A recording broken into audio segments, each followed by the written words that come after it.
જી ધનરાજ, આપ અમારી સાથે જોડાયેલા રહેજો। તો ઓલપાડથી પણ સંવાદદાતા ઇન્દ્રમલનો અહેવાલ જોઈએ।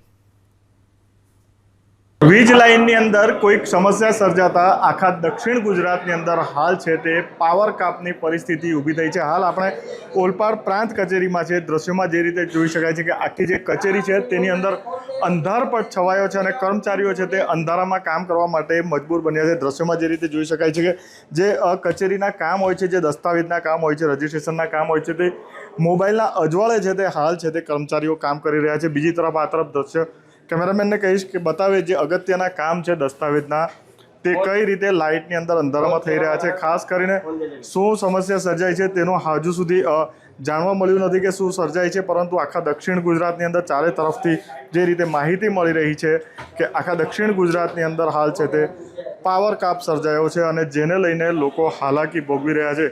આખી કચેરી છે તેની અંદર હાલ છે તે કામ ઠપ થઈ પડ્યા છે।